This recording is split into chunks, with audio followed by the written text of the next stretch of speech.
Hello, আসসালামু আলাইকুম। So আজকে হচ্ছে আমরা বুটেক্সের লাস্ট 8 থেকে 10 বছরের কেমিস্ট্রি কোয়েশ্চেনটা নিয়ে একটু অ্যানালাইসিস করব। সো লাস্ট মুহূর্তে যারা আমরা প্রিপারেশন নিতেছি ইঞ্জিনিয়ারিং কোয়েশ্চেন ব্যাংকের সাথে আমরা যদি এই টপিকগুলো একটু রিভাইজ করে যাই, যেই টপিক থেকে বারবার কোয়েশ্চেন রিপিট করে, তাহলে রিপিটেড টাইপের কোয়েশ্চেনগুলো আমাদের আর মিস হবে না। সো এইভাবে আমরা কিন্তু সবার থেকে একটু আগে থাকতে পারবো। সো ম্যাথ আর ফিজিক্সের হচ্ছে কোয়েশ্চেন অ্যানালাইসিস অলরেডি দেওয়া হয়ে গেছে, কমেন্টে লিঙ্ক থাকবে, তোমরা এখান থেকে দেখে নিবা। আজকে হচ্ছে আমরা কেমিস্ট্রিটা শেষ করবো, যে কেমিস্ট্রি কোন কোন চ্যাপ্টার থেকে কোন কোন টপিকগুলো সবচেয়ে বেশি ইম্পর্টেন্ট। তো আমরা শুরু করি হচ্ছে গুণগত রসায়ন দিয়ে। গুণগত রসায়ন থেকে যে দ্রাব্যতা, কেপি, কেএসপি, অদক্ষেপ সবগুলা মিলে তো একটা টপিক। সো এই টপিক থেকে আমরা যদি দেখি যে কতবার কোয়েশ্চেন রিপিট হয়েছে, 18-19 সেশনে আসছে, মানে এইচএসসি যারা 18 ব্যাচ তাদের 19-20, 22-23, 23-24, 24-25, জাস্ট আমরা বলতে পারি মাঝখানে একবার আসে না। এবার প্রতিবারই কিন্তু এই টাইপ থেকে কোয়েশ্চেন কিন্তু রিপিট হয়। সো এবারও সম্ভাবনা আছে এখান থেকে কোয়েশ্চেন রিপিট হওয়ার। সো কারো যদি মনে হয় যে এই টপিকটা আমার একটু পড়া দরকার, মানে একটা টপিক পড়া মানে কি, ওটার তুমি বেসিক ক্লিয়ার করবে একাডেমিক, তারপর হচ্ছে ইঞ্জিনিয়ারিং যত কোয়েশ্চেন আছে ওটা থেকে ক্লিয়ার করে নিবা বুঝে। এইভাবে ক্লিয়ার করলে তো আশা করা যায় এই টপিক থেকেও এবারও রিপিট হইতে পারে। ঠিক আছে, সো যেহেতু এটা অনেকবার আসছে। তারপরে আয়ন শনাক্তকরণ থেকে তিনবার আসছে, 19-20, 21-22, 23-24। সো আয়ন শনাক্তকরণটা ইঞ্জিনিয়ারিং যে কোনো ইউনিভার্সিটির জন্য ইম্পর্টেন্ট, প্রায় এটা কোয়েশ্চেনগুলো চলে আসে। সো যাদের এখানে একটু উইকনেস আছে অবভিয়াসলি এই জিনিসটা একটু রিভিশন করে যাইতে পারো। তো আমরা যদি দেখি যে গুণগত রসায়ন থেকে এই টপিকগুলো রিপিট হয়েছে, আর আদার্স প্রিপারেশন তো তুমি অলরেডি নিশ্চয়ই গুণগত রসায়নের ইঞ্জিনিয়ারিং কোয়েশ্চেন ব্যাংক তো করতেছো, তার সাথে এই দুইটা টপিক একটু যাতে তোমার উইকনেসটা না থাকে। আদার্স টপিকগুলো তো ইম্পর্টেন্ট, যেমন বর্ণালী তোমার ইম্পর্টেন্ট, এগুলো যাতে তোমার মিস না হয়। তারপরে বেসিক যে কোনো কিছু চলে আসতে পারে, হুন্ডের নীতি, আবহাওয়ার নীতি, তারপরে হচ্ছে তোমার কোয়ান্টাম সংখ্যা, এগুলো তো অবভিয়াসলি ক্লিয়ার করে যাবাই। পর্যাবৃত্ত ধর্ম চ্যাপ্টার 3 থেকে খুবই একটা জিনিস বারবার, এক টাইপের জিনিস বারবার আসে, সেটা হচ্ছে বিক্রিয়া পূর্ণ করা। চ্যাপ্টার 3 তে কিছু ইম্পর্টেন্ট বিক্রিয়া আছে, পি ব্লক, ডি ব্লক, এইগুলার কিছু ইম্পর্টেন্ট বিক্রিয়া আছে বইয়ের মধ্যে দেখবা। ওই ইম্পর্টেন্ট বিক্রিয়াগুলা পূরণ করতে বলে, ঠিক আছে। তারপরে বিক্রিয়ক থেকে উৎপাদ কি হবে, এ বি, এগুলার মান বের করতে বলে বা এগুলার নাম বের করতে বলে। সো 18-19 সেশনে আসছে, 22-23 সেশনে আসছে, 23-24, ঠিক আছে। এখান থেকে এই টাইপের কোশ্চেন গুলো আসে। সো 3rd নাম্বার চ্যাপ্টারে যে বিক্রিয়াগুলো রয়েছে, এই বিক্রিয়াগুলো একটু ভালো করে দেখবে, বিশেষ করে ব্যতিক্রমী যে বিক্রিয়াগুলো রয়েছে এগুলো করলে তো মোটামুটি এখান থেকে রিপিট হওয়ার চান্স ভালোই। সংকলন টপিক থেকে 3বার আসছে।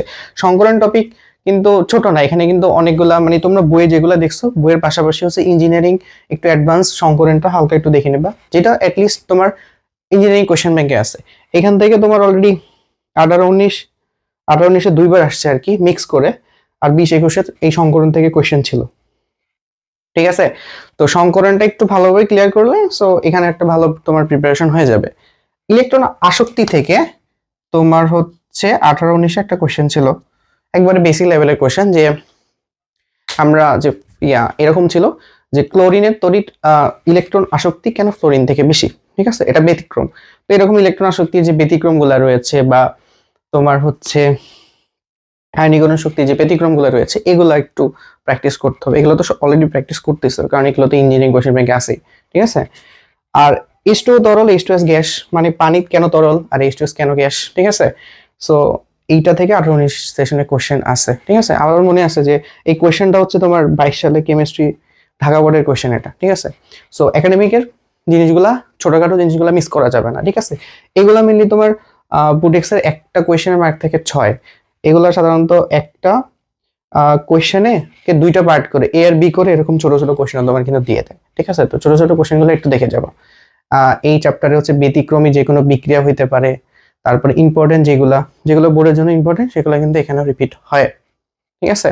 সো ওই জিনিসগুলো একটু দেখে যাবা, তাহলে এখান থেকে একটা হয়ে যাবে, প্রিপারেশন হয়ে যাবে।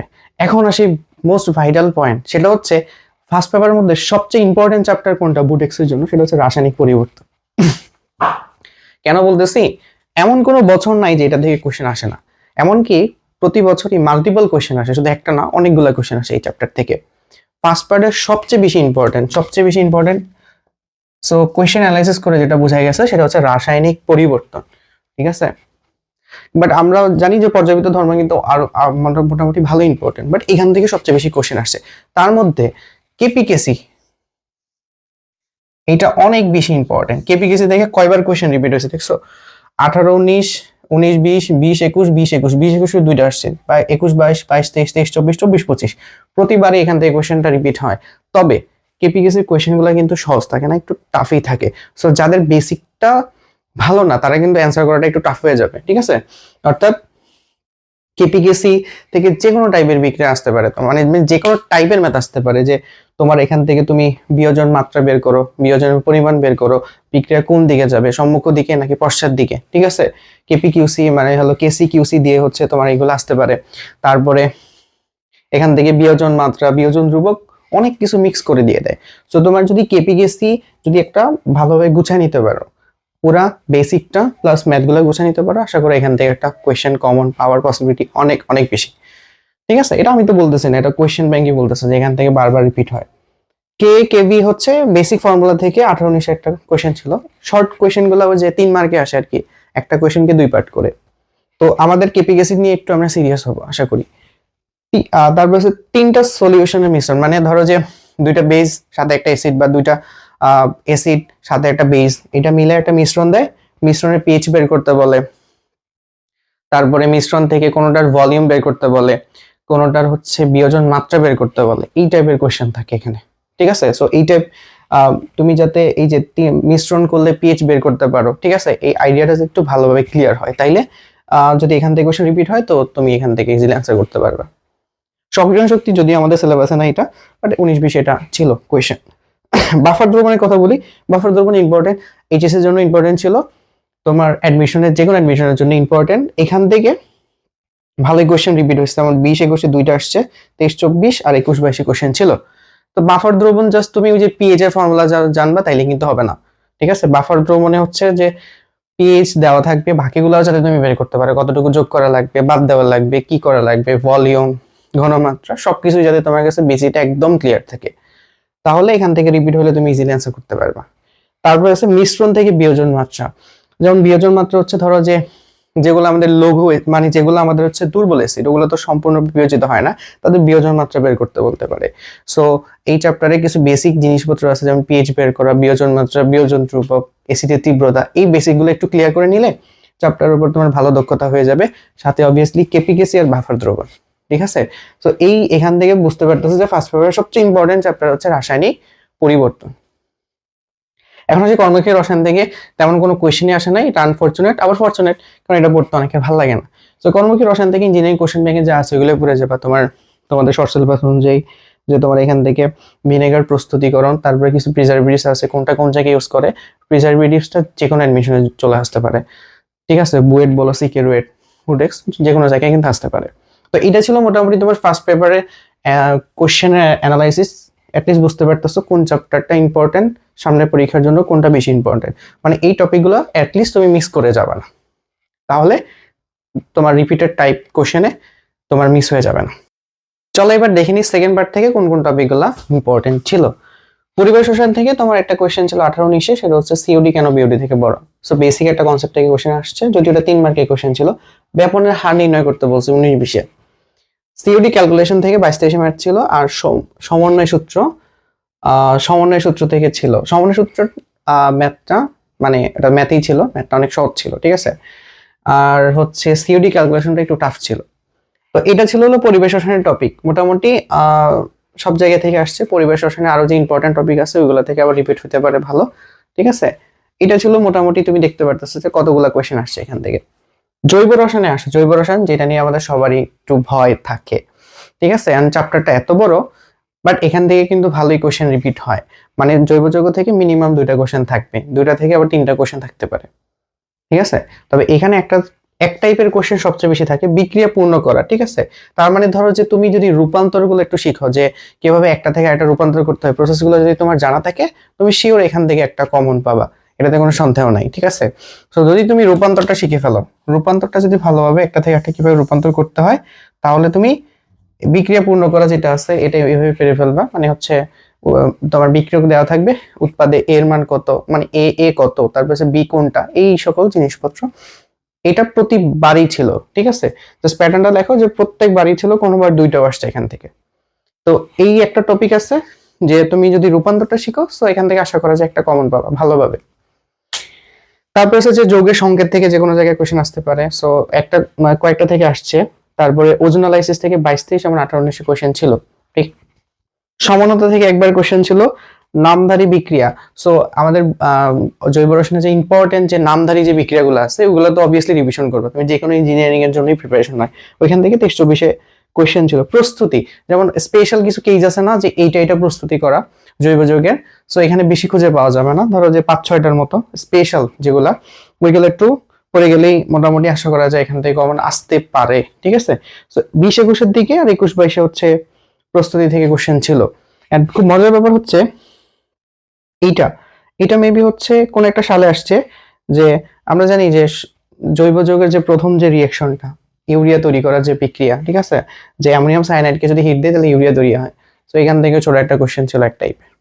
জৈব যৌগ থেকে ওভারঅল যদি আমরা বলি, তুমি যদি একটু রূপান্তরটা প্রস্তুতিটা একটু ভালো করে শিখে নাও, ঠিক আছে, প্রস্তুতি বলতে স্পেশাল প্রস্তুতি তো আছেই, প্লাস এগুলা কিভাবে প্রস্তুতি করে, আবার যদি শনাক্তকরণটা শিখে ফেলো তাহলে একটা টাইপের জিনিস এখান থেকে তুমি কমন পাবা। ঠিক আছে, বাট এখানে কিন্তু পড়া অনেক ভালোই, বাকি চ্যাপ্টারের তুলনায় এখানে একটু পড়া একটু বেশি করতে হবে। ঠিক আছে, সো এইটা দেখতে পারলা যে জৈব যৌগ থেকে কি পরিমাণ কোয়ান্টিটি তোমার রিপিট আসে। পরিমাণগত রসায়ন থেকে যদি আমরা দেখি, একটা টাইপের ম্যাথ আসবে, এটা তো অলমোস্ট বলাই যায়, সেগুলো জারণ বিজারণ টপিক। জারণ বিজারণ থেকে কি কি আসতে পারে, সমতাকরণ, যতগুলো বইতে বিক্রিয়া আছে, তারপরে ইঞ্জিনিয়ারিং ইউনিভার্সিটি কোনগুলো রিপিট হয়েছে একটু খেয়াল করে নিবা। জারণ বিজারণ থেকে প্রায় 21, 22, 19, 20, 22, 23, 23, 24, 21, 22 দুইটা কোশ্চেন ছিল জারণ বিজারণ থেকে। জারণ বিজারণ একটা জিনিস খুব ইম্পর্টেন্ট, সেটা হলো সমতাকরণ তো আছেই। তারপরে হচ্ছে জারণ বিজারণ থেকে তোমার যে একটা আরেকটার সাথে ধরো বিক্রিয়া করছে, তাহলে ওইটার ভলিউম চাইতে পারে, ওইটার হচ্ছে তারপরে হচ্ছে মোলারিটি চাইতে পারে। ঠিক আছে, এই টাইপের কোশ্চেন থাকতে পারে। আরেকটা খুব ইম্পর্টেন্ট, সেটা হচ্ছে জারণ বিজারণের মাধ্যমে যে আয়রনের বিশুদ্ধতা নির্ণয়, আয়রন থেকে শুরু করে অন্য কোনো কিছুর সাথেও যদি বিক্রিয়া করে তার বিশুদ্ধতা নির্ণয়। ঠিক আছে, মানে কত পার্সেন্ট আছে, সে কি 90% আছে নাকি মানে 100% আছে, 100% তো নাই, 90%, 85%, কত পার্সেন্ট আছে বিশুদ্ধতা, সেটা হচ্ছে আমরা রিঅ্যাকশন থেকে বের করা। এই টাইপের কোশ্চেন হচ্ছে জারণ বিজারণ থেকে রিপিট হয়। ঘনমাত্রা পিপিএম পার্সেন্টেজ মিলা 21-22 একটা কোশ্চেন ছিল, যদিও এগুলোর মধ্যে অনেক প্যাচ ছিল, বাট কনসেপ্টগুলো যদি তোমার কাছে ক্লিয়ার থাকে তুমি ইজিলি ট্রান্সফার করতে পারবা। ঠিক আছে, সো মাঝে মাঝে তোমাদেরকে কনফিউজ করার জন্য মানবদের কোনো একটা এক্সাম্পল নিয়ে আসবে, বাট যে কোনো প্রসেস তো সেম, সো এগুলো নিয়ে ঘাবড়ানো যাবে না, এই জন্য হচ্ছে কোশ্চেন ব্যাংকটা একটু দেখতে হবে। অ্যাসিড বেজের মিক্সচার থেকে পিএইচ নির্ণয় করা, যদিও এটা আমরা বলছিলাম, এটা হচ্ছে যে প্রথম পত্রের হচ্ছে রাসায়নিক পরিবর্তন ওই চ্যাপ্টারের অংশ, বাট এখানেও রেখে দিচ্ছে যে বেজের মিক্সচার থেকেও পিএইচ বের করতে দেয় এখানে তোমার। ঠিক আছে, পিএইচ কনসেপ্টটা ক্লিয়ার থাকে এখানেও তুমি বের করতে পারবা। টাইট্রেশন থেকে 20-21 কোশ্চেন ছিল, যে টাইট্রেশন দিয়ে বলছে যদি টাইট্রেট করতে এতটুকু লাগে তাহলে অজানা দ্রবণের ঘনমাত্রা কত বা অজানা দ্রবণের ভলিউম কত, এরকম। স্টয়কিওমেট্রি থেকে 18-19 কোশ্চেন ছিল। স্টয়কিওমেট্রি থেকে কি আসতে পারে, এটার সাথে বিক্রিয়া করছে, তাহলে এটার মধ্যে কত পার্সেন্ট আছে। ঠিক আছে, ওটার মধ্যে মানে তোমার 100% বিশুদ্ধতা ছিল না, কত পার্সেন্ট বিশুদ্ধ। ঠিক আছে, এরকম কোশ্চেন থাকে। ভলিউম বের করতে বলে, মোলারিটি বের করতে বলে, মূল সংখ্যা বের করতে বলে।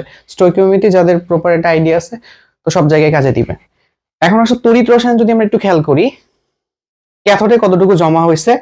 সো 18-19 একটা কোয়েশ্চেন ছিল যে ক্যাথোডে তোমার জমা হয়েছে, তো ক্যাথোডে যদি তোমার জমা হয় তাহলে ওইটার কনসেন্ট্রেশন বা ঘনমাত্রা কমে যাবে, তাহলে মানে হলো পরিবর্তিত ঘনমাত্রাটা বের করতে বলছো এখানে।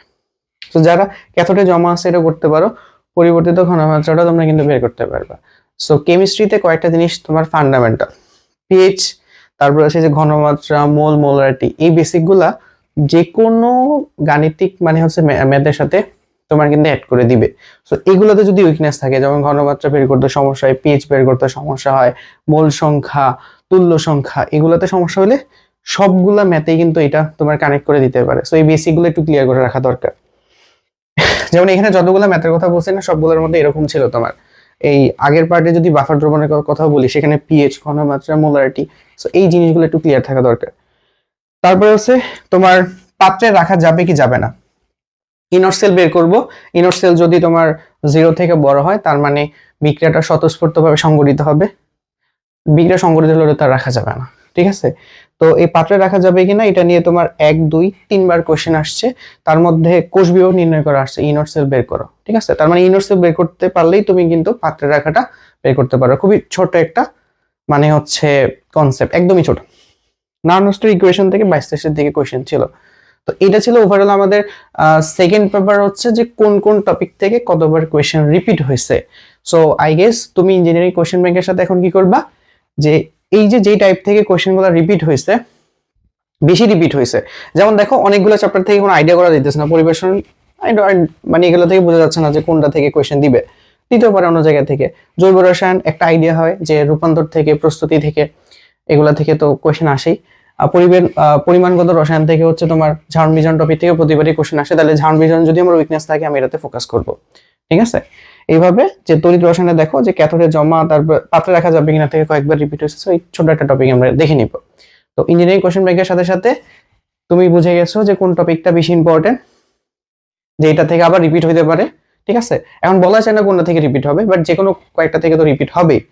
তাহলে তুমি সবগুলা রিপিটেড টাইপগুলো একটু বেশি করে দেখে যাবা, যাতে তোমার ওই এক্সাম হলে যায় 5-10 মার্ক বা 15-20 মার্ক যেটাই বলো, ওটা যাতে তোমার মিস না হয়, ঠিক আছে। তো আশা করি এই জিনিসগুলো তোমাদের অনেক হেল্প করবে। তো আমরা ফিজিক্স, কেমিস্ট্রি, ম্যাথ সবগুলোরই মোটামুটি কোয়েশ্চেন অ্যানালিসিসটা দিতে পারছি যে এই টাইপের কোয়েশ্চেনগুলো কতবার করে আসছে। এই জিনিসটা আশা করতেছি অনেক বেশি হেল্প করবে। তোমরা যদি কোনো কোয়েশ্চেন তোমাদের জানার দরকার হয়, তোমরা অবভিয়াসলি কমেন্টে জানাবে, আমি তোমাদের রিপ্লাই দিব।